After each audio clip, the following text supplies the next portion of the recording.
Itu Imam Nawawi berpandangan mana-mana benda yang terkena najis babi, khinzir ni cukup dibasuh sekali. Cukup dibasuh sekali je. Dia najis tak babi? Ya najis. Kerana ayat Quran menyebut bahawa sesungguhnya babi inilah rijsun. Dia adalah najis. Quran sebut bahawa rijsun. Rijsun itu makna najis. Najis tak babi? Ya najis. Tapi kalau kena tak wajib basuh 7 kali. Ini Imam Nawawi punya pandangan. Tapi Imam Rafi'i menggunakan kaedah dia ijtihad, dia kias. Dalam Quran tidak sebut anjing haram dimakan. Tak ada sebut. Dalam Quran sebut babi haram dagingnya dimakan. Hurrimat alaikumul maitatu wad-damu wa lahmul khinzir.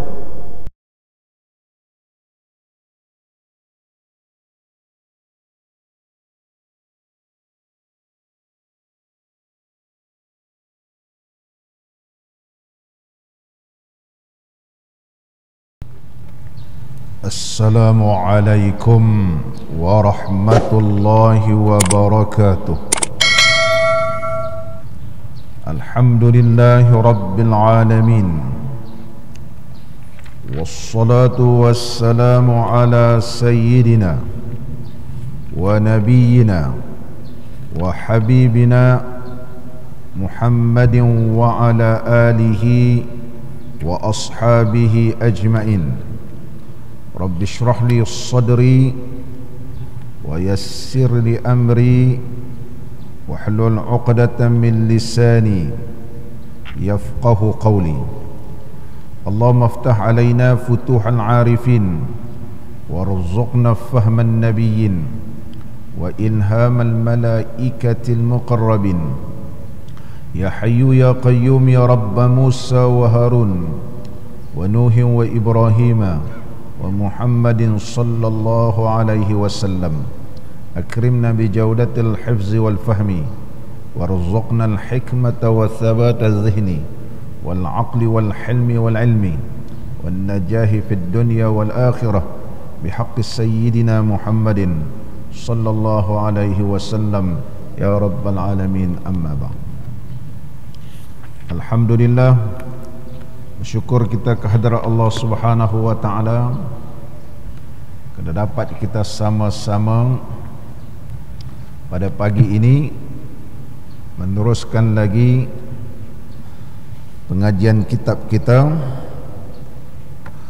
Al-Qawlut Tam fi Ahkamil Ma'mumi wal Imam, karangan Al-Alimu Al-Allamatu Ibnul Imad Al-Misri rahimahullahu ta'ala rahmatan wasi'ah. Qala al-musannifu rahimahullahu ta'ala wa nafa'ana Allahu bi'ulumihi fid daraini amin.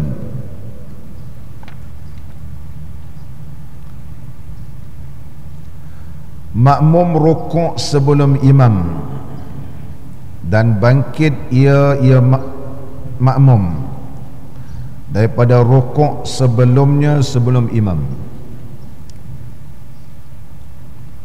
Permasalahan yang kita nak bahaskan pada pagi ini berkaitan makmum rukuk terlebih dahulu daripada imam, kemudian dia bangun ataupun bangkit daripada rukuk juga mendahului imam. Imam belum rukuk, dia dah rukuk. Imam rukuk, dia dah i'tidal. Batal ke tak batal semayang makmum itu? Sebab dia mendahului satu rukun baru. Mendahului satu rukun. Berkata Imamul Haramain, berkata Imam Abdul Malik Al-Juwaini, berkata Imamul Haramain rahimahullahu ta'ala rahmatan wasi'ah, iaitu kitab Al-Imamul Haramain dalam ilmu fiqh ni paling terkenal Nihayatul Matlab fi dirayatil mazhab. Kitab ini telah dicetak dan telah ditahqiqkan oleh ramai ulama. Nama kitabnya Nihayatul Matlab fi Dirayatil Mazhab, karangan Imamul Haramain Abdul Malik Al-Juwaini rahimahullahu ta'ala. Al-Imamul Haramain berguru dengan Al-Imam Buwaiti. Al-Imamul Buwaiti berguru dengan Al-Imam Syafi'i. Mana tingkatan pengajiannya begitu hampir dengan Imam Syafi'i. Imamul Buwaiti, Imam Syafi'i. Kemudian daripada Imamul Haramain, anak murid beliau yang terkenal Hujjatul Islam Abu Hamid Al-Ghazali, itu Al-Imamul Ghazali. Jadi Imam Ghazali mengaji dengan gurunya yang terkenal Abdul Malik Al-Juwaini, yang mendapat gelaran imam, iaitu Imamul Haramain, imam yang menguasai fatwa itu dua tanah haram, iaitu Mekah dan Madinah. Kemudian Imamul Haramain mengaji dengan Imamul Buwaiti, Al-Imamul Buwaiti dengan Al-Imamul Syafi'i. Dari sudut pengajiannya begitu hampir. Kita ni dengan Imam Ghazali pun jauh. Datuk kita nak petikai Imam Syafi'i, kita nak petikai Imam Ghazali. Siapa lebih hampir dengan Imam Syafi'i? Imam Ghazali hampir, dia tahu selok belok dalam mazhab. Imam Syafi'i mengaji dengan sahabat Nabi SAW. Sahabat mengambil daripada Nabi SAW. Kita kitab ulama pun kita tak habis baca. Kitab Nihayatul Matlab pun belum tentu ramai orang habis baca kitab Imamul Haramain. Jadi tuan syekh kita ni petiklah kitab Imamul Haramain yang bernama Nihayatul Matlab fi Dirayatil Mazhab. Apa Imamul Haramain menyebut dalam kitab Nihayatul Matlab? Law raka'a qabla al-imami aw rafa'a qablahu fa innahu yahrumul 'audu fa in 'ada batalat salatuhu li'annahu zada ruknan 'amdan. Maksudnya, berkata Al-Imamul Haramain, jika seorang makmum rokok sebelum imam, ini seorang makmum dia rokok, belum imam rokok dia dah rokok. Atau masalah yang kedua, bangkit mana bangkit makmum daripada rokok sebelumnya, sebelum imam bangkit daripada rokok. Imam sama ataupun rokok sama-sama dengan imam, imam belum bangun daripada rokok, belum bangkit daripada rokok, makmum dah i'tidal. Apa hukum? Jawab dia, maka haramlah ia makmum kembali. Contohnya dia dah i'tidal dengan sengaja, dia sudah i'tidal dengan sengaja, kemudian dia tengok imam tak bangun-bangun lagi daripada rokok, dia pun rasa malu-malu, alah orang pun tak bangun-bangun lagi, dia pun kembali balik rokok. Batal semayangnya, batal semayang kerana ianya telah rokok dengan sengaja. Sebelum imam rokok, dia dah rokok, kemudian dia tengok-tengok imam tak rokok lagi, dia patah balik diri sama dengan tu imam. Ataupun imam rokok sama-sama dia, imam belum bangun daripada rokok lagi, dia dah i'tidal, dia tunggu ke i'tidal, imam tak bangun-bangun juga daripada rokok, tak bangkit daripada rokok ni, maka dia pun rokok dia sekali, jadi dua kali rokok. Tadi dua kali berdiri. Kalau sengaja batal semayang, kalau sengaja batal semayang. Sebab tidak boleh dua kali rokok ataupun dua kali berdiri betul.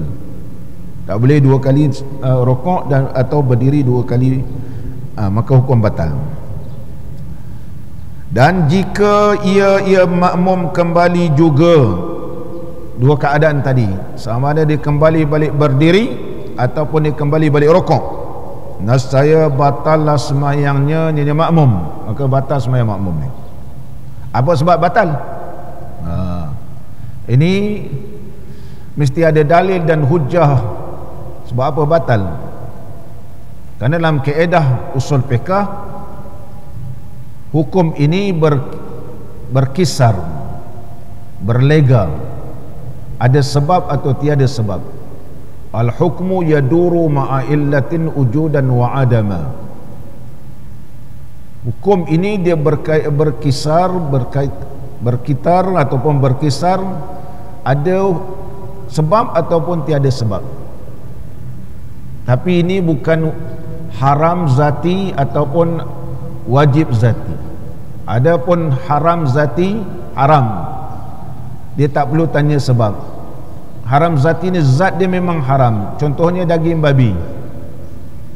Daging babi tu kita tak perlu tanya sebab dia. Sebab apa dia haram? Kita kata sebab ni ada kuman. Oh, kalau hilang mati kuman-kuman tu halal lah makan. Dia pun cuba bakarkan dia ataupun buat cara macam mana pun, tak ada lah dalam tu. Boleh makan? Tak boleh makan.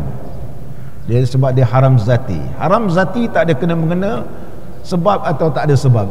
Allah haramkan contohnya minum arak. Oh, sebab apa arak tu haram? Sebab mabuk. Jadi saya minum tak mabuk, tak haram lah. Dia tak ada kena-mengena ada sebab atau tak ada sebab.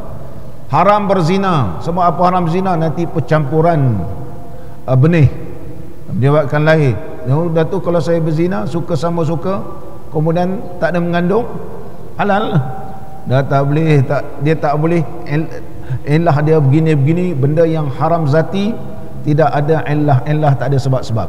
Lain daripada itu bukan haram zati. Asalnya semayang ni boleh, tapi kalau keadaan begini boleh jadi haram dan boleh membawa kepada batal. Ini daripada haram yang mendatang. Dinamakan al-haram al-aridi ataupun al-haramul aradi, atau haram yang mendatang. Kuasanya tak haram, tapi perbuatan dia tu haram dan boleh membatalkan semayang. Sebab apa? Ini dia punya hujjah. Kerana ia makmum menambah satu rukun dengan sengaja. Itu hujah dia. Sebab dia tambah satu rukun dengan sengaja. Mana rukun dia? Dia patah balik berdiri, dia ditambah dah sehingga berdiri jadi 2 kali. Ataupun dia patah balik rokok, imam tak bangkit daripada rokok, dia patah balik jadi rokok, maka rokok sudah menjadi 2 kali. Batal sembahyang.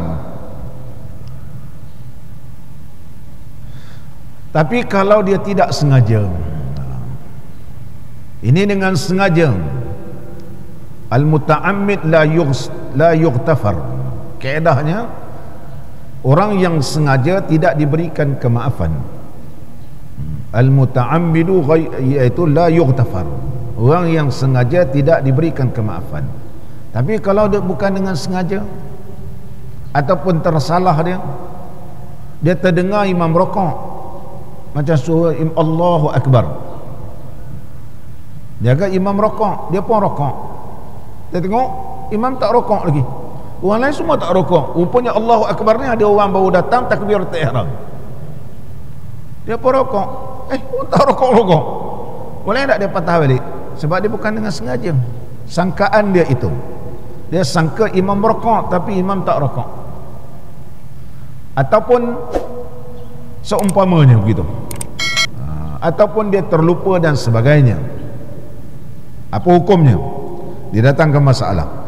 Jika ia rokok sebelum imamnya dengan terlupa atau tersalah dengar suara, macam tadi tersalah dengar, dan ia menyangka imam telah rokok, lalu ia makmum pun terus rokok. Imam, dia rasa imam rokok, ternyata imam tak rokok. Adakah wajib dia bangun balik untuk berdiri betul? Ataupun imam rokok, dia tersangka bahawa imam dah iktidal, rupanya imam belum iktidal, dia dah iktidal dah. Adakah dia kena rokok balik? Apa Tok Syekh kita sebut? Maka ternyata imam belum rokok lagi, maka pada keharusan rokok itu ada 2 wajah. Dalam bab ini, dalam mazhab kita Imam Syafi'i, para ahli ulama Syafi'i memberikan pandangan. Ada 2 pandangan ulama Syafi'i, bukan pandangan Imam Syafi'i, pandangan ulama-ulama Syafi'i. Ulama-ulama Syafi'i berbeza pandangan dalam bab ini. Itu perkara biasa ulama Syafi'i, tidak sama dengan Imam Syafi'i. Tetapi cara pengambilan hukum sama dengan imam. Apa pengambilan hukum dalam mazhab Imam Syafi'i? Sumber rujukan Imam Syafi'i Al-Quran. Yang kedua As-Sunnah. Yang ketiga ijma'. Yang keempat ialah qiyas. Ini adalah 4 pegangan dalam mazhab Imam Syafi'i. Sesiapa yang mengikut kaedah ini, maka dia dinamakan mazhab Syafi'i. Nama dia mazhab Syafi'i, walaupun berbeza pandangan. Contoh Imam Ghazali tak sama dengan Imam Syafi'i, lebih pada 70 permasalahan, sehingga dibukukan pandangan Imam Ghazali tak sama dengan Imam Syafi'i. Imam Sayuti tidak amat berbeza pandangan dengan ulama-ulama Syafi'i ini, perkara biasa, kerana dia sudah sampai taraf mujtahid mutlak. Tetapi dia kata walaupun dia ni dah sampai taraf mujtahid mutlak, masih lagi ikut cara Imam Syafi'i. Masih lagi dia kata dia mazhab Imam Syafi'i, mujtahid mutlak dah dia. Imam Sayuti ni nak kira hafal hadis, bukan 60,000 hafal, ratusan ribu hadis hafal bersama dengan sanadnya. Belum lagi kitab-kitab fiqh, kitab tafsir, kitab sirah. Dia isti'ab, menguasai semua ilmu. Dia memang layak bergelar mujtahid. Sebab waktu mengandung pun mak dia ni sudah hafal semua kitab dalam rumah dia tu. Sebab ayah dia tuan guru. Mak mengandung bini dia, ayah dia senang nak baca-baca kitab, cakap dengan mak dia, isteri dia lah, dia ambil kitab tu, pergi rujuk, mak dia boleh jadi alim. Jadi mak dia pun melahirkan anak di celah-celah kitab. Imam Sayuti ini dilahirkan di celah-celah kitab. Lahirlah Syekh Jalaluddin As-Sayuti. Al-Imamul Jalaluddin Sayuti lahir di celah-celah kitab, maka mendapat gelaran Ibnul Kutub, anak kitab. Oleh sebab itu Imam Sayuti ni mengarang kitab begitu banyak. Nisbah umur dengan kitab dia, kita kata bila dia makan, bila dia tidur, bila dia buang air besar, bila dia mandi, kitabnya terlampau banyak. Nak heran macam mana nama dia Ibnul Kutub. Nama dia Ibnul Kutub. Barangkali dalam perut lagi dah hafal kitab lah. Dalam perut lagi dah hafal kitab. Itu Syekh Jalaluddin As-Sayuti. Dia pun masih mazhab Syafi'i, tak pernah kutuk Imam Syafi'i. Orang sekarang ni baru ada ilmu sikit, ana rijal wa anta rijal. Imam Syafi'i itu juga ulama, aku juga ulama, dia kata. Aku juga ulama. Allahu Akbar. Ilmu kita pun sedikit. Muslimin dan muslimat yang dirahmati oleh Allah Ta'ala, sama balik kita. Itu makna wajah. Kalau qaul itu pandangan imam kita Syafi'i, ada pun wajah pandangan ulama-ulama Syafi'i. Ada dua. Ulama-ulama Syafi'i ini berbeza pandangan dalam bab ini, ada dua. Dan berkata Al-Imamul Baghawi, Imam Baghawi berkata, Imam Baghawi nama kitabnya Masabihus Sunnah. Masahibus Sunnah di antara kitab Al-Imamul Baghawi rahimahullahu ta'ala. Apa kata Imam Baghawi? Dan lainnya lain daripada Al-Imamul Baghawi, dan lain daripada Al-Imamul Baghawi rahimahullahu ta'ala. Pada wajib kembali itu ada dua wajah, dan yang terlebih asah daripada keduanya itu tidak wajib kembali, bahkan diberi ia pilih antara kembali ataupun tidak. Jadi mengikut pandangan ulama bahawa sesungguhnya boleh pilihlah, sama ada ia nak kembali ataupun tak nak kembali.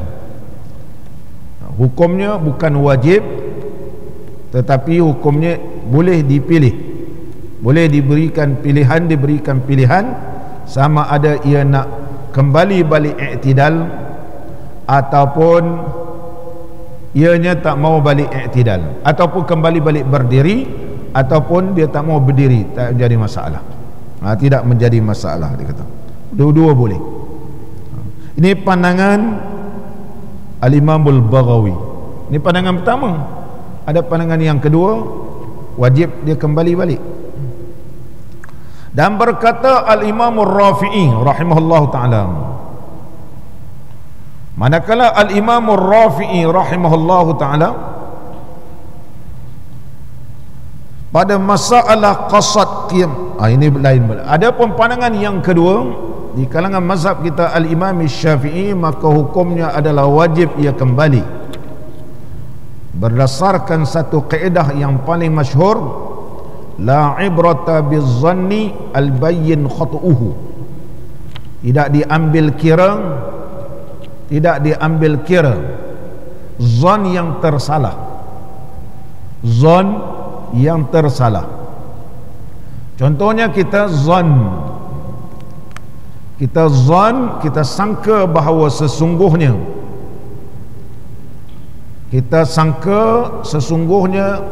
imam itu dah rokok, tiba-tiba ternyata imam tak rokok, ternyata imam tidak rokok, maka sangkaan kita tu tak betul. Maka kita kena wajib kembali balik berdiri. Satu kaedah fiqh yang masyhur, la ibrata bizzanni al-bayyin khatu'uhu. Tidak diambil kira sangkaan yang ternyata salah. Contoh, kalau orang beri salam, kita sangka bahawa ada orang dah jawab salam tu. Ramai-ramai sekarang ni ada orang beri salam, Assalamualaikum. Maka wajib kifai, menjadi wajib kifayah menjawab salam. Salah seorang jawab, maka yang lain tak berdosa tak jawab.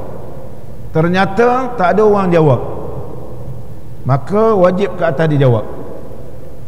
Tengok tak ada orang jawab, orang berdekat bersembang je, ataupun yang menjawab itu kanak-kanak menjawab salam, kanak-kanak belum mumayyiz, belum baligh ni, tidak mencukupi menjawab salam, maka kembali balik jawab salam itu menjadi fardu ain. Ini kaedah la ibrata bizzanni al-bayyin khatu'uhu. Maka berdasarkan kaedah itu, pandangan yang kedua di kalangan mazhab kita Imam Syafi'i, bahawa sangkaan dia itu tak betul, maka tak diambil kira, hendaklah dia kembali balik berdiri betul. Ataupun dia sangka bahawa imam sudah i'tidal, dia pun i'tidal, ternyata bahawa imam masih lagi rokok, maka hendaklah dia kembali, kerana berdasarkan hadis Nabi SAW, ju'ilal imamu liyu'tamma bihi, imam itu dijadikan ikutan bagi kamu, maka kena ikut imam. Imam belum i'tidal, kena kembalilah balik kepada rukuk kerana dia tersalah ataupun dia dalam keadaan terlupa. Apabila terlupa, diberikan kemaafan. Rufi'a an ummati al-khata'u wa nisyan.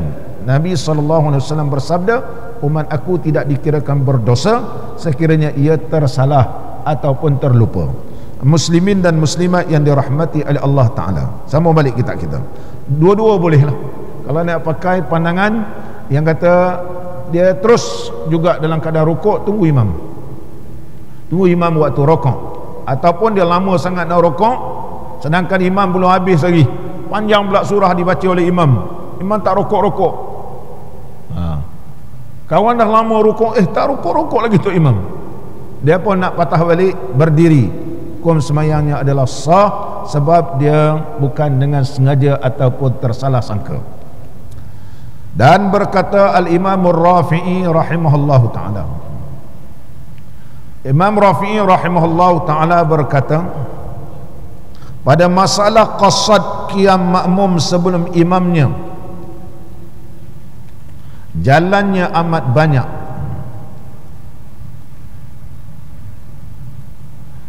maka para sahabat kami daripada ulama Iraq telah muwafaqat bahawa jika makmum berukuk sebelum imamnya dengan sengaja, maka disunatkan baginya bahawa kembali ia kepada qiyam supaya rukuk serta imamnya. Al-Imam Ar-Rafi'i rahimahullahu ta'ala ulama Syafi'i, tetapi Imam Rafi'i ni dia cenderung kepada mazhab ataupun aliran Iraqiyun, atau aliran yang dinamakan aliran Khurasaniyun ataupun disebut Marawizah. Adapun Imam Nawawi dengan Imam Rafi'i ini ada beza sedikit. Imam Rafi'i dia banyak cenderung kepada ijtihad. Adapun Imam Nawawi dia berpandu hadis, dalil, sebab dia ulama hadis. Maka percambahan ilmu fiqh dalam mazhab kita ni dia begitu meluas. Kelebihan ulama Syafi'i ini. Jadi kalau kita tak jumpa pandangan Imam Ghazali, Imam Nawawi, kita tengok Imam Rafi'i. Imam Rafi'i. Imam Rafi'i dia ada pandangan, dia banyak ijtihad. Adapun Imam Nawawi dia pandangan dia berdasarkan ada dalil Quran hadis, dia pegang begitu. Dua cara pengambilan hukum dalam mazhab kita Imam Syafi'i, dua-dua ulama yang alim. Di antaranya Al-Imam Ar-Rafi'i rahimahullahu ta'ala, di antara kitab beliau Al-Muharrar, Al-Imam Ar-Rafi'i, di antara kitab beliau yang terkenal iaitu Al-Imam Ar-Rafi'i yang terkenal kitab beliau Fathul Aziz, yang mensyarahkan kitab Al-Wajiz li Imam Al-Ghazali. Imam Ghazali ada satu kitab yang bernama Al-Wajiz, merupakan ringkasan kepada kitab Nihayatul Matlab. Kemudian kitab ini telah disyarahkan oleh Al-Imam Ar-Rafi'i rahimahullahu ta'ala. Nama kitabnya Fathul Aziz, Fathul Aziz ataupun Syarhul Kabir. Yang kedua kitab beliau yang masyhur Asy-Syarhus Shaghir.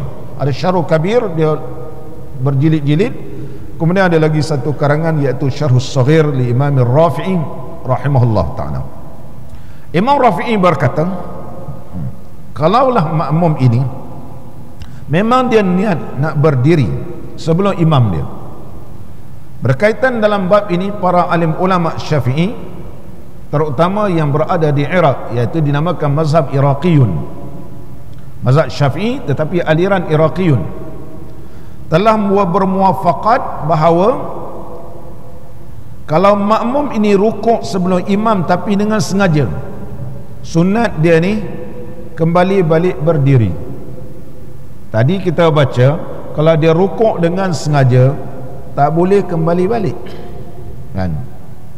Sebab dia yang sengaja tidak boleh diberikan kemaafan.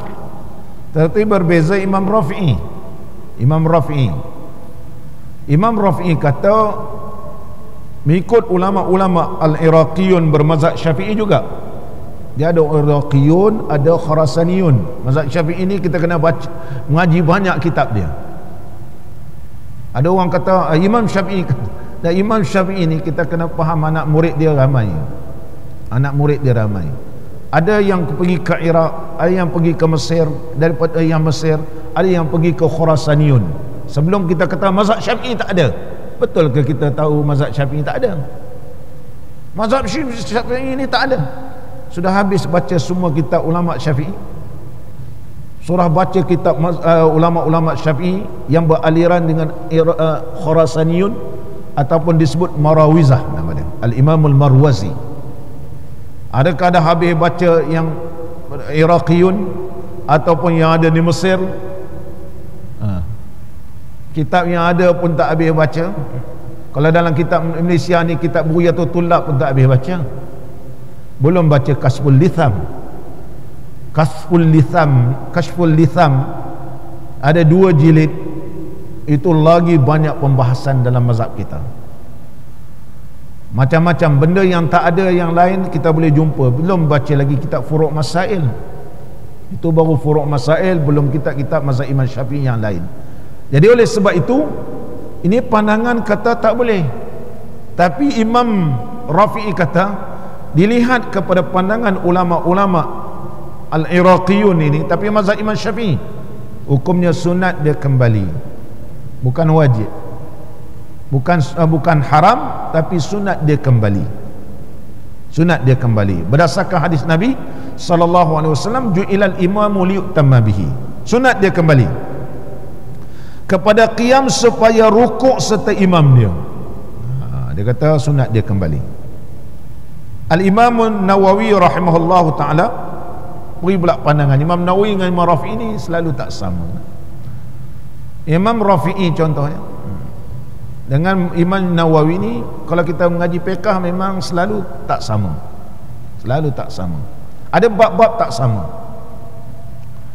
Imam Nawawi berkaitan tentang najis, contohnya ada bekas yang dijilat oleh ataupun terkena najis khinzir. Najis khinzir, najis babi ya. Bagi pandangan Imam Rafi'i, Imam Nawawi, sebab tak ada nas suruh basuh 7 kali, tak ada nas, hanya atas jalan kias. Sebab itu Imam Nawawi berpandangan mana-mana benda yang terkena najis babi khinzir ni cukup dibasuh sekali, cukup dibasuh sekali je. Dia najis tak babi? Ya najis. Kerana ayat Quran menyebut bahawa sesungguhnya babi inilah rijsun, dia adalah najis. Quran sebut bahawa rijsun. Rijsun itu makna najis. Najis tak babi? Ya najis. Tapi kalau kena tak wajib basuh 7 kali. Ini Imam Nawawi punya pandangan. Tapi Imam Rafi'i menggunakan kaedah dia ijtihad, dia kias. Dalam Quran tidak sebut anjing haram dimakan. Tak ada sebut. Dalam Quran sebut babi haram dagingnya dimakan. Hurrimat alaikumul maitatu waddamu walahmul khinzir. Memang Allah sebut daging babi. Sebut daging ni bukan makna tulang halal. Ini disebut dalam kaedah usul fiqh kharraja makhrajal ghalib. Kharraja makhrajal ghalib, iaitu ghalibnya disebut daging, tapi merangkumi di dalamnya tulang, bulu, kulit, apa-apalah, giabok, apa semua masuk. Haram. Jangan pula kata daging dia haram, tulang tak halal, tak haram. Ini zahiri. Ini nama kharraja makhrajal ghalib. Contoh, kalau orang datang ziarah rumah kita, kita cakap pada orang rumah kita buat air, masak air. Tengok bahasa negeri-negeri, ada yang kata masak air. Adakah isteri ni pergi ambil air, masak air, dan tu cakap pada suami dia, bang, air dah masak, air dah nak masak. Air ni suami isteri luruh bendul, air dah masak bang. Kau ni tak faham cakap Melayu. Betul lah, dia kata, abang kata air dah masak. Macam anak-anak kita sekarang ni pun jenis luruh bendul. Contohnya pakcik ni datang, dia tanya, pakcik nak minum? Tak payah susah-susah lah, dia kata. Tak payah susah-susah buat air. Memang dia tak buat air. Budak-budak ni jangan cakap dengan dia, tak payahlah susah-susah. Kita bahasa orang dulu, tak payah susah-susah tu, mana buat air tu memang benda tak susah. Dia tak buat dia aja. Betul anak saudara aku ni kata, dah pakcik kata tak payah buat air, tak payah susah-susah. Jenis luruh bendul, jangan main. Dia jenis luruh bendul. Mana kalau kita sebut buatlah air, masak air, maknanya dia masak air, buat kopi ke, Milo ke, teh tarik ke, atau adalah biskut-biskut. Itu ghalibnya, itu namanya ghalib. Setelah fiqh usul fiqh sebut kharraja makhrajal ghalib, sebut daging ni merangkumi dalamnya. Dia takkan tiba-tiba ada daging, mesti ada kulit, mesti ada bulu dia kan. Luar kulit tu ada bulu, ada tulang, ada urat.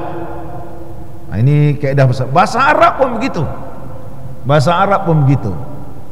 Bahasa Arab pun begitu. Oleh sebab itu dalam bahasa Arab sebut tangan. Tangan. Man ra'a minkum munkara falyughayyirhu biyadihi. Barang siapa melihat kemungkaran maka ubahlah dengan tangan. Apa makna tangan? Pergi kena tangan semua orang. Nampak maksiat, pergi tangan. Tangan itulah kuasa. Oleh sebab itu bila Allah berfirman yadullah fawqa aydihim, yadun itu bukan tangan. Tangan.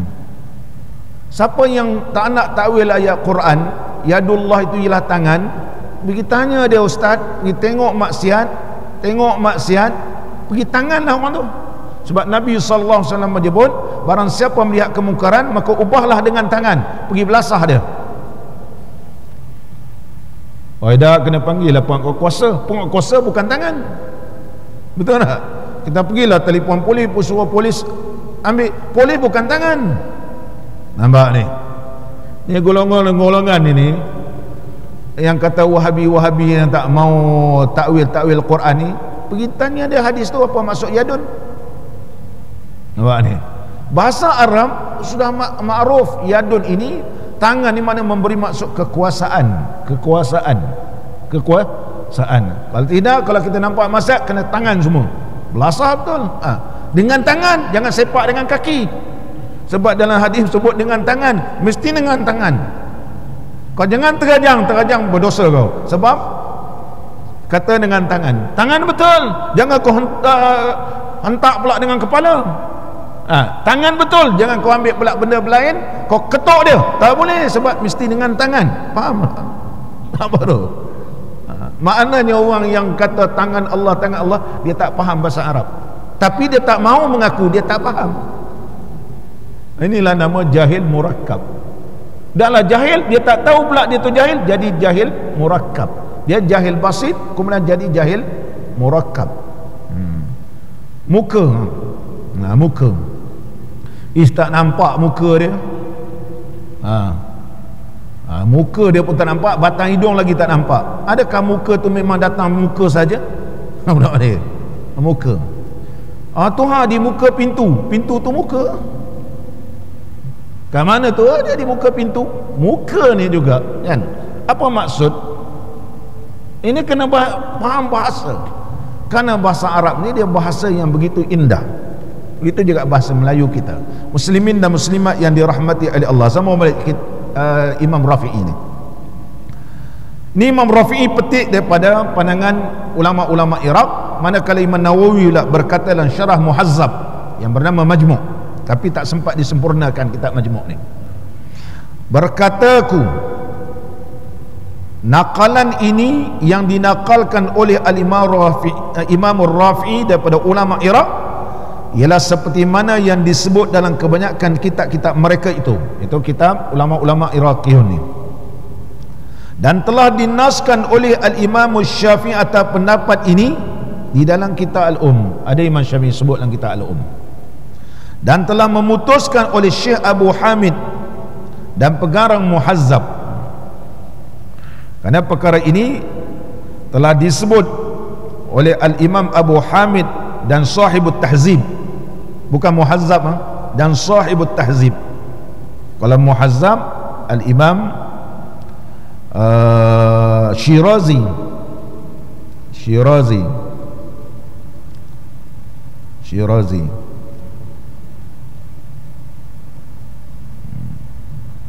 Kalau dalam kitab Arab sebut Sahibut Tahzib. Dan lain daripada keduanya daripada ulama Iraq dengan wajib kembali. Ada pandangan yang kata wajib kembali. Tadi pandangan pertama tak boleh kembali. Pandangan kedua kata Imam Rafi'i kata sunat kembali. Tapi Imam Nawawi kata wajib kembali, dan dinakalkan oleh Imam Abu Hamid daripada nasnya pada qaul qadim. Tapi qaul ni ialah qaul qadim. Pertemuan qaul qadim ketika mana Imam Syafi'i berada di Iraq dengan pandangan Imam Syafi'i ketika sampai ke Mesir, maka qaul qadim tu adalah bukan mazhab kecuali dalam keadaan keterdesakan. Ada qaul qadim yang diterima pakai. Tapi ulama Syafi'i sebut qaul qadim bukan dikira mazhab, dia kena ambil qaul jadid. Lebih baik bertaklid daripada mazhab yang lain daripada bertaklid kepada qaul qadim. Ada setengah ulama Syafi'i dia straight begitu, sebab qaul qadim bukan dikira mazhab Syafi'i lagi. Ada ulama yang berpandangan begitu, ada ulama berpandangan qaul qadim ini ketika mana Imam Syafi'i berada di Iraq boleh dipakai dalam keadaan-keadaan tertentu. Contohnya kalau dalam bab haji pakai qaul qadim. Kalau kita disentuh tak batal. Contohnya kita tawaf kan, tiba-tiba ada perempuan belakang pijak tumit kita, sentuh jarang terkena. Kalau dia sentuh pun dia pegang bahu kita. Kadang-kadang pegang bahu ada kain ihram, kecuali sebelah bahu terbuka. Dia tengok-tengok, perempuan pegang. Dia yang pegang, bukan kita pegang dia. Oleh sebab itu qaul qadim kata kalau dipegang, kalau disentuh baulah. Kalau disentuh bau batal. Kalau kita sentuh bau batal begitu. Kalau disentuh tak batal. Kalau disentuh tak batal. Kerana kalimah lamasa dalam bahasa Arab, lamasa au lamastumun nisa, ianya memberi maksud begitu dalam. Lamasa ni ialah sentuh. Al-lamsu iaitu kita yang menyentuh. Al-lamsu ni ialah kita yang menyentuh. Contoh dalam bab jual beli, babul mulamasa. Saya bagi contoh, kalimah lamasa ni kita memang nak. Contoh dalam hadis Nabi sallallahu alaihi wasallam, man salaka tariqan yaltamisu wajh Allah sahalallahu lahu tariqan ilal jannah. Barang siapa berjalan menuju ke menuntut ilmu, man salaka tariqan di talab ilmi ni, man salaka tariqan, barang siapa yang berjalan menuntut ilmu, yaltamisu mengharapkan pahala pada Allah Ta'ala. Kalimah yaltamisu asalnya lamasa, kemudian pertambahan iltamasa, asal huruf lam mim sin, kemudian pertambahan alif sinta, alif ta, alif dengan ta, iltamasa ifta'ala. Jadi kalimah lamasa di situ maknanya dia sendiri mengharapkan pahala, dia sendiri yang mengharapkan pahala. Yaltamisu, mana kalimah lamasa ni mana dia yang nak. Justru itu pandangan Imam Syafi'i ketika mana di Iraq dan guna pakai dalam bab-bab haji ni, atau kita pergi umrah, bukan kita yang nak sentuh dia, dia yang sentuh kita. Bukan kita yang nak sentuh dia, dia yang sentuh kita. Lantaklah dia sentuh berapa kali pun. Tengok-tengok perempuan sentuh kita, pegang bahu kita, bahu kita tak ada. Sebab kita kata-kata ittiba, iaitu ketika tawaf dia pegang bahu, bahu tak ada tutup. Kita tengok perempuan tu pegang, kita kata betul, dia pun lepas tangan. Batal tak batal? Tak batal wuduk kita. Sebab apa? Bukan kita suruh dia sentuh, dia yang sentuh kita. Ini ulama bahas kalimah lamasa, kalimah lamasa. Begitu juga kalau dia pijak kaki, kita tengah tawaf, dia pijak tumit kita, tengok-tengok perempuan belakang, yang perempuan ni tak ada pakai stokin pun, dia yang sentuh, maka tak batal. Ini kita guna walaupun ini qaul qadim, qaul qadim. Jadi lamasa tu bukan menebus tubuh. Tak masuk akal kalimah lamasa tu setubuh. Setubuh ada bahasa sendiri. Ini dalam bahasa Arab, dalam bahasa Arab. Mana indahnya pembahasan di dalam mazhab kita Imam Syafi'i. Setiap pandangan itu ada dalil, diambil dari sudut bahasa, sebab ia adalah bahasa Arab. Itu sebab kita kena baca kitab Imam Syafi'i semua. Kenapa dia kata begini? Dia ada dalil, pembahasan dari sudut bahasa. bahasa. Jadi pandangan ini disebut oleh Imam Nawawi dalam kitab beliau Al-Idah fi Manasikil Haji. Kalau kita berada di tanah suci Mekah, susah nak elak ni, maka kita boleh berpegang kepada qaul qadim Al-Imam Syafi'i rahimahullahu ta'ala. Itu dia, sambung balik kita. Jadi kita tak susah hati, tak susah hati bila tahu dalil-dalilnya. Seperti mana yang dinaskan dalam kitab Al-Um, maka didapati masalah rukuk makmum sebelum imamnya itu ada 3 lah wajah dia. Ada 3, dapat dirangkumkan ada 3. Yang lebih asahnya sunat kembali kepada qiyam. Itu paling kuat. Walaupun dia dah sengaja, sunat dia kembali supaya pergerakan dia sama dengan imam. Dimaafkan sebab dia kedudukan dia jadi makmum, apa cara pun kena ikut imam, begitu. Dan yang kedua, wajib kembali kepadanya, tapi dia bukan kaul yang paling kuat. Dan yang ketiga, haram mula-mula tadi. Kembali kepadanya berarti jika ia kembali, nescaya batallah semayangnya. Kita pegang yang pertama, sebab nak jadi makmum kena ikutlah imam. Walaupun dia sengaja, maka sunat dia kembali berdiri semula. Ataupun dia telah i'tidal, ternyata imam masih lagi rukuk, ya sunat kembali kepada rukuk. Ini qaul yang paling kuat di kalangan mazhab kita Imam Syafi'i. Muslimin dan muslimat yang dirahmati oleh Allah, tukar semayang fardu jadi semayang sunat. Di tengah semayang fardu, tiba-tiba ada satu jemaah datang ramai. Jadi dia nak semayang jemaah sebab dia semayang seorang diri. Boleh tak dia ni batalkan semayang dan ikut semayang berjemaah? Semayang berjemaah. Apabila mulai seorang pada semayang fardu dengan seorang diri, dia semayang seorang diri, kemudian datang orang ramai hendak mendirikan semayang jemaah, dan berminat ia hendak masuk berjemaah bersama mereka. Sebab orang datang semayang berjemaah kan, maka disunatkan ia mengubah semayang yang ada sedang mengerjakan itu kepada semayang sunat juga. Jadi nak tukar semayang sunat apa? Dalam ni tak sebut. Kita belajar kitab fiqh, mengubah niat batas semayang. Di antara perkara yang membatalkan solat ialah mengubah niat. Ni dah ubah niat, kenapa tak batal pula? Walaupun kaedah asal mengubah niat itu batas semayang, tetapi kaedah ini ada pengecualian. Begitu. Yang boleh membatalkan semayang apabila ubah niat itu ada qasad dan juga ada ta'yin. Ada qasad, ada ta'yin, ataupun qasad ada ta'arrud.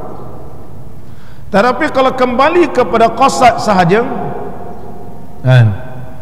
niat, tetapi dia bukan niat semula, maka tidak membatalkan semayang, iaitu hendaklah berniat salatul mutlak, nama dia sunnatul mutlak. Jadi daripada fardu bertukar kepada sunat mutlak sahaja. Dia tak boleh daripada fardu tukar nak jadi semayang sunat qabliyah, ataupun daripada fardu dia nak tukar jadi semayang sunat hajat. Oh, ni ada orang semayang sebelah, aku nak tukar semayang sunat hajat lah. Tak boleh.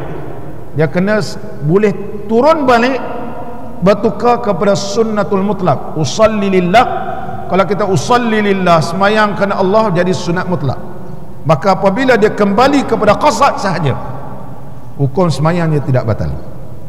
Tapi kalau dia tukar pula niat semayang hajat,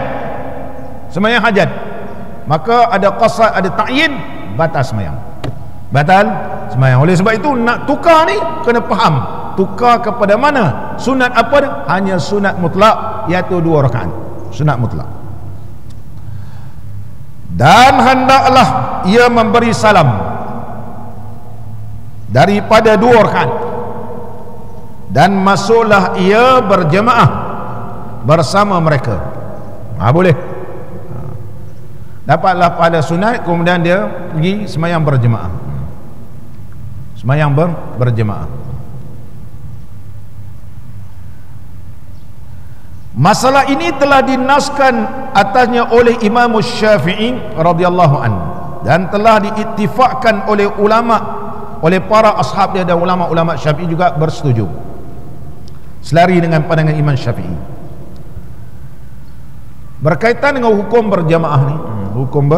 Berjamaah, hukum berjamaah, wajib berjamaah, maka tidak wajib berjamaah pada semayang yang diqadakkan.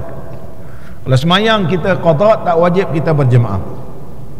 Tak wajib berjamaah. Kita sama-sama bermusafir kemudian tak semayang, tak apalah, nanti kita qadak, kita semayang berjamaah secara semua qadak, hukumnya tak sunat.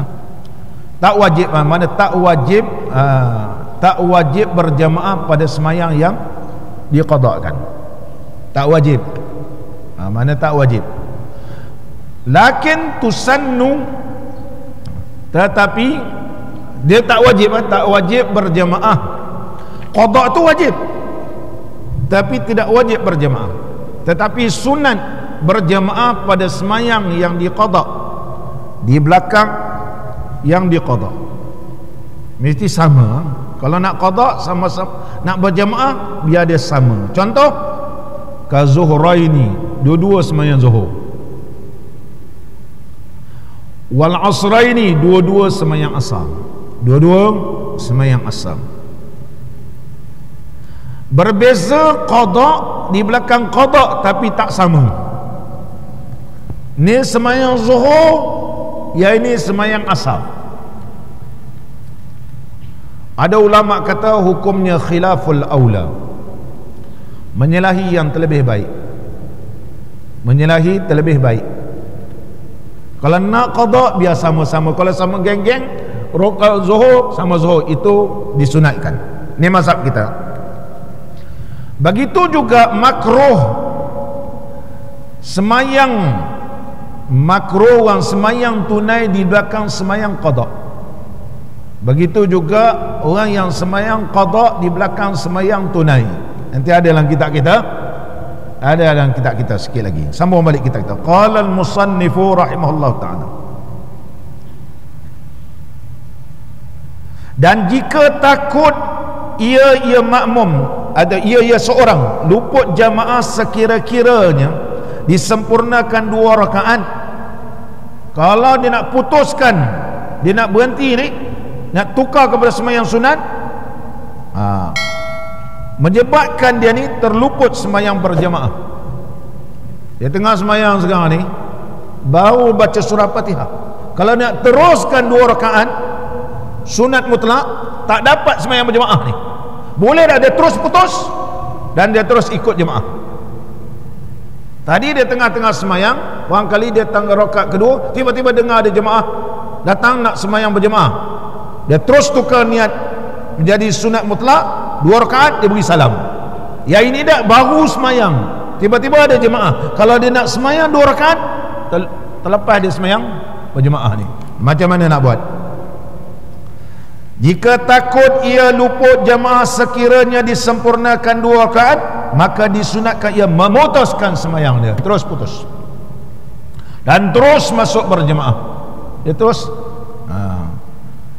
ada ulama kita Syafi'i kata beradab beri salam, assalamualaikum warahmatullahi wabarakatuh. Ada ulama kata tak payah, tak apa, sebab dia tak ikut tertib, tapi lebih baiklah kita beri salam, sebab dalam hadis Nabi SAW menyebut iaitu takbiratul ihram ni adalah merupakan miftahus salah. At-tahrimuha at-takbiru wa tahliluha at-taslimu. Dalam hadis Nabi sallallahu alaihi wasallam, at-takrimu tahrimu, at-tahrimu takbiruhu. Itu yang mengharamkan ialah takbiratul ihram, wa tahliluhu at-taslimu. Menghalalkan atau wa tahrimuha at-takbiru wa tahliluha at-taslimu.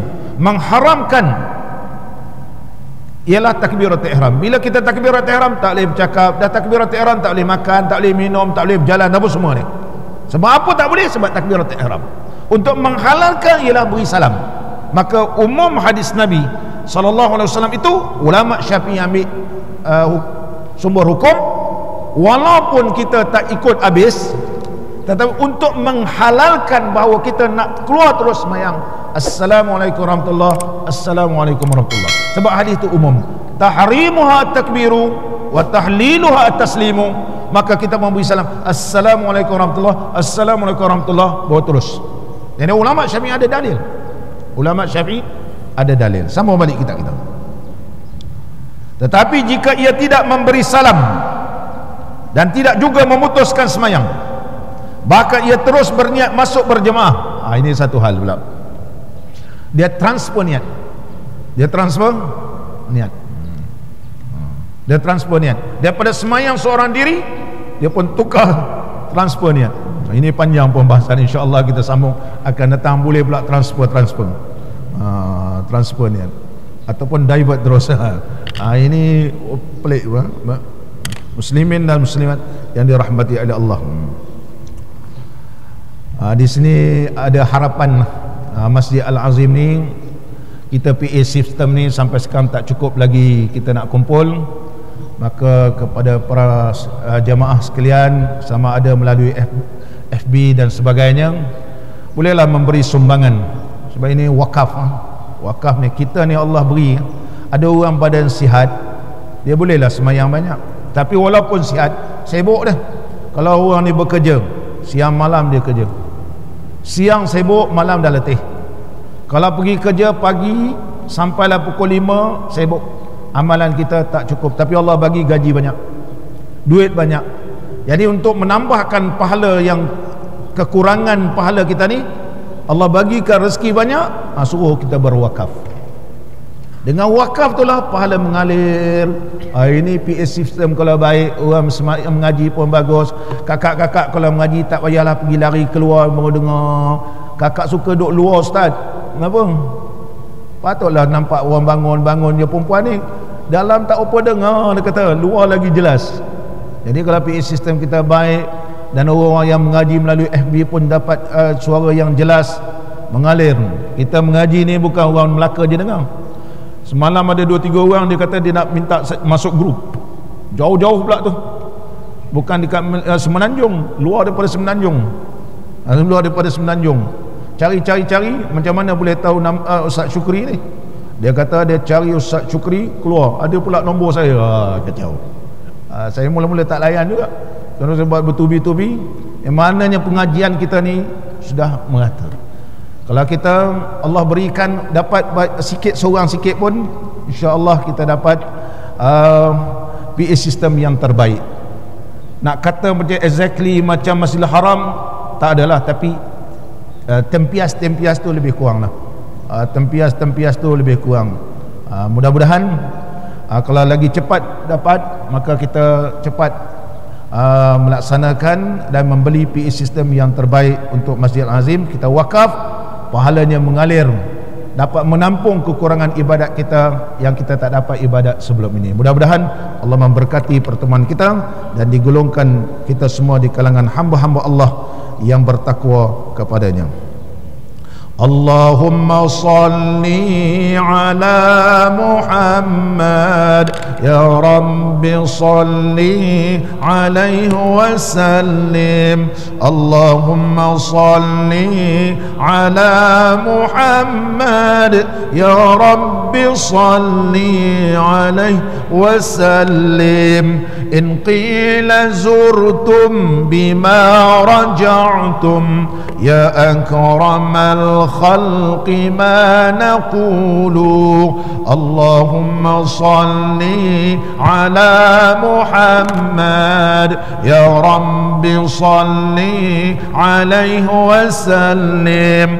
Allahumma salli ala Muhammad, ya Rabbi salli alaihi wa sallim. قولوا رجعنا بكل خير واجتمع الفرع والأصول. اللهم صل على محمد يا رب صل عليه وسلم. اللهم صل على محمد يا رب صل عليه وسلم. لولاك يا زينة الوجود ما طاب عيشي ولا وجودي. اللهم صل على محمد يا رب صل عليه وسلم. اللهم صل على محمد يا رب صل عليه وسلم. ولا ترنمت في صلاتي ولا ركوعي ولا سجودي. اللهم صل على محمد يا رب صل عليه وسلم. اللهم صل على محمد يا رب صل عليه وسلم.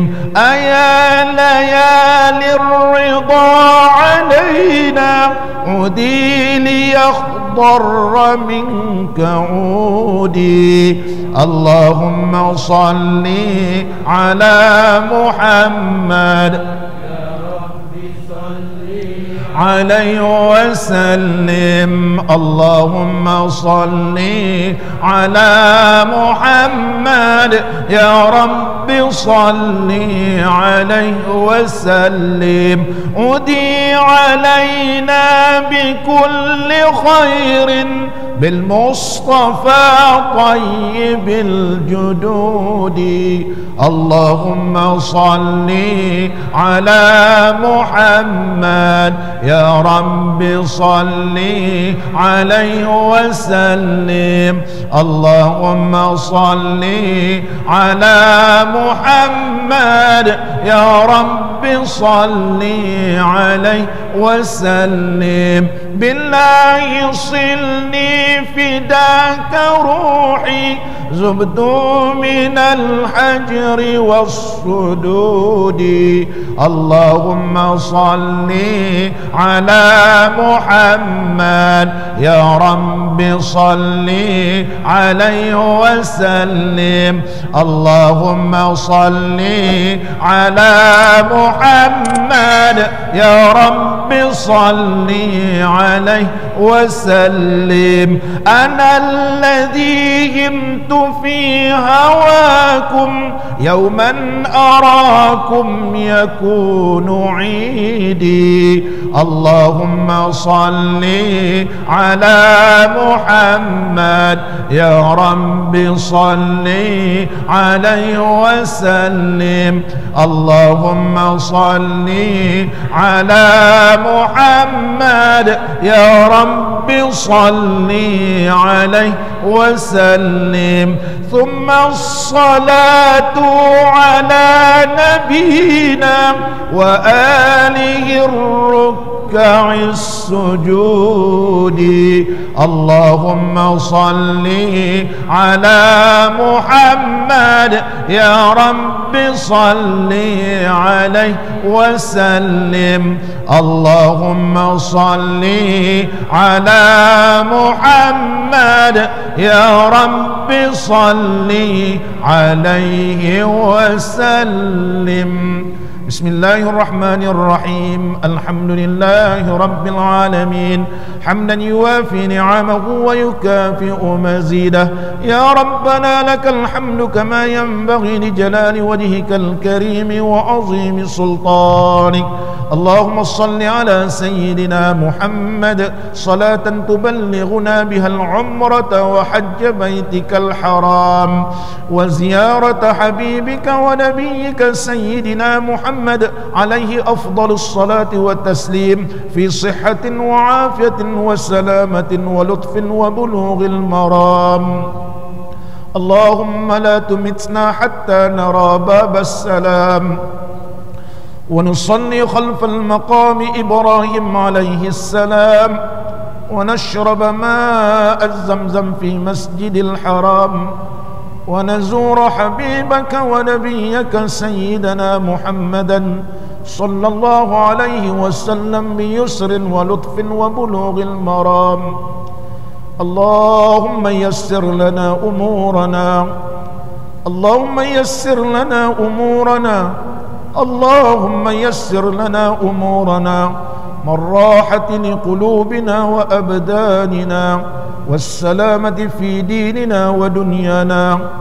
اللهم ألف بين قلوبنا وأصلح ذات بيننا واهدنا سبل السلام. ربنا آتنا في الدنيا حسنة وفي الآخرة حسنة وقنا عذاب النار. وصلى الله على نبينا وحبيبنا وشفيعنا سيدنا محمد وعلى آله وصحبه أجمعين والحمد لله رب العالمين. تقبل الله منكم. InsyaAllah malam ni di Surau Duyung.